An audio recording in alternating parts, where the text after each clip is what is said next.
공격은 경기를 이기지만 수비는 챔피언을 만든다. 이런 말 들어보신 적 있으신가요? 그만큼 어떤 스포츠든 왕조를 건설하고 우승했던 팀 중에 수비 없이 공격만 강했던 팀은 아마 거의 없을 겁니다. 수비는 공격을 보고 대응해야 하니까 상대방과의 심리전이나 높은 전술 이해도를 요구하지만 점수를 낸다거나 화려함은 부족하기 때문에 공격에 비해 상대적으로 주목을 받기 어려운 분야이기도 합니다. 하지만 상대팀의 득점 생산력을 야금야금 갉아먹는 플레이들이 점점 눈에 보이기 시작하면 미식축구의 매력에 더 깊게 빠지게 될 거라고 확신합니다. 게다가 미식축구에서는 여러가지 규칙과 역할들을 통해 수비에도 환호할 수 있는 장치들을 심어놨는데요. 어떤 포지션이 있고 어떤 역할들이 있는지 한번 같이 보시죠.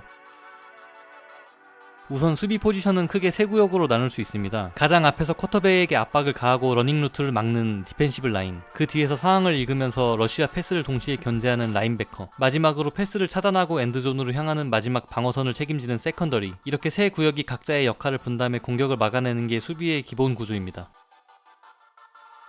디펜시브 라인은 오펜시브 라인과 이름은 비슷하지만 완전히 다른 역할을 합니다. 공을 지키는 쪽이 아니라 공을 가진 사람들을 부수는 역할이죠. 스크리미지 라인 바로 위에 서서 쿼터백을 압박하고 러닝백의 길을 틀어막는 게 이들의 주요 미션입니다. D 라인은 다시 역할에 따라 디펜시브 태클, 노즈 태클, 디펜시브 엣지로 구분되는데요. 우선 디펜시브 태클은 수비의 심장 같은 포지션입니다. 센터랑 가드 사이의 좁은 틈, 그 갭을 뚫고 들어가서 러닝 플레이를 끊거나 쿼터백을 압박합니다. 기본적으로 힘으로 미는 싸움이기 때문에 큰 덩치와 낮은 무게중심을 가진 선수들이 대부분인데요. 상대 센터를 한 손으로 밀어버리면서 포켓을 무너뜨리는 괴력을 구경할 수도 있는 포지션입니다. 노즈 태클은 DT 중에서도 좀 더 무게감이 있는 포지션입니다. 수비 라인에 3명만 세울 때 중앙에 코끝을 버티는 선수, 그게 노즈 태클이거든요. 공이 스냅되는 순간 센터 바로 앞에서 공격 라인을 틀어막기 위해 달려드는 자리인데 2대1은 기본이고 가끔은 3대1도 버텨야 할 정도로 진짜 빡센 자리입니다. 디펜시브 엣지는 수비 포메이션에 따라 조금 역할이 다릅니다. 수비 라인에 4명을 태우는 4-3 수비에서는 주로 오펜시브 태클 바깥쪽에서 출발해 쿼터백을 사냥하는 역할을 맡고 3-4 수비에서는 노즈 태클 양옆에서 갭 컨트롤을 통해 러닝 방향을 막고 라인을 고정시키는 벽 역할을 수행합니다. 여기서 이해를 돕기 위해 간단히 수비 포메이션을 설명드려야 될 것 같은데, 디펜시브 라인은 디펜시브 라인, 라인베커 인원수에 따라서 선수 배치가 달라집니다. 4-3 포메이션에서는 양쪽에 디펜시브 엣지를 세우고 가운데에는 디펜시브 태클 2명을 위치시키는데요. 3-4 포메이션에서는 중앙에 노즈 태클이 버티고 양쪽에 디펜시브 엣지가 자리합니다. 팀마다 보유 선수들의 스타일이나 아니면 수비 코치들의 전술 철학에 따라서 포메이션을 유동적으로 바꿔서 사용하기 때문에 팀마다 차이가 있습니다. 이 포지션은 흔히 엣지 러셔라고도 부르는데요. 너무 중요한 역할 중에 하나인데 아웃사이드 라인베커의 역할인 경우도 있어서 뒤에서 좀 더 다루도록 하겠습니다.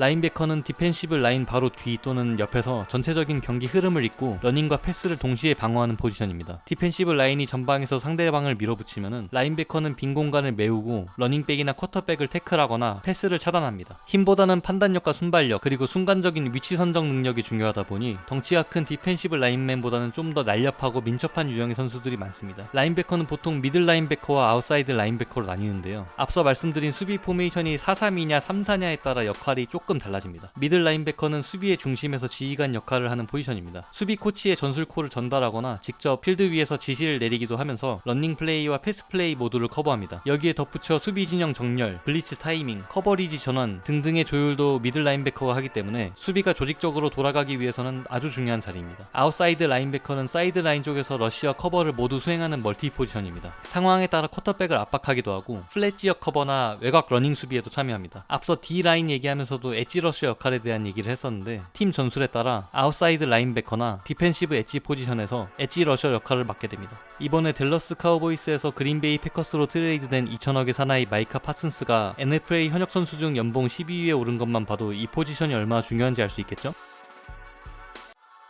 세컨더리는 수비진의 마지막 라인입니다. 패스 차단 및 뒤에서 엔드존을 지키는 최후의 방어수단이라고 볼 수 있는데요. 상대 쿼터백의 패스를 차단하고 리시버의 터치다운을 막는 게 주 목적입니다. 세컨더리는 크게 코너백과 세이프티로 나눠집니다. 우선 코너백은 주로 사이드라인 근처에서 와이드 리시버를 1대1로 마크하는 포지션입니다. 보통 수비 중에서 가장 민첩하고 발이 빠른 선수들이 코너백으로 뛰고 있죠. 이렇게 뒤로 뛰면서 공격의 패스 루트를 읽고 뒤통수에 눈이 달린 것처럼 리시버를 쫓아가서 캐치를 방해하거나 인터셉트를 통해 공격권을 따내기도 합니다. 인터셉트에 성공한 채로 상대방 엔드존까지 공을 가져가면 터치다운도 가능한데요. 이거를 픽식스라고 합니다. 인터셉트에 한번 성공하면 상대방 쿼터백 멘탈이 무너져서 한순간에 역전되는 경우도 많죠. 그 다음으로 세이프티는 이름처럼 뒤에서 수비를 안전하게 지켜주는 포지션입니다. 수비의 마지막 보루이자 엔드존 앞에 보안 요원이라고 생각하시면 됩니다. 세이프티는 보통 두 가지 역할로 나뉘는데요. 수비진 가장 뒤쪽에 서서 쿼터백의 시선을 읽고 공의 궤적을 따라가 롱패스 차단을 담당하는 프리 세이프티가 있고, 러닝 플레이 쪽에 좀 더 가까이 있어서 러쉬 수비와 짧은 패스 커버를 동시에 맡는 스트롱 세이프티가 있습니다. 세이프티는 상대팀의 하이라이트 제조를 억제하는 마지막 자존심 같은 포지션이라 반대로 무너지면 답도 없는 포지션이기도 합니다. 여기까지가 수비 포지션에 대한 설명이었는데, 정리하고 보니까 수비가 공격보다 훨씬 설명이 어렵네요. 전술적인 걸 석자니 내용이 너무 산으로 가는 것 같기도 하고, 또 포지션만 소개하자니 너무 좀 겉핥기식 느낌이어서 고민이 많았습니다. 워낙에 전술도 다양하고 그에 따라서 각 포지션들이 맞는 역할이 다양하기 때문에 저도 공부를 좀 더 하면서 좀 더 이해가기 쉬운 영상들로 다시 돌아오도록 하겠습니다. 감사합니다.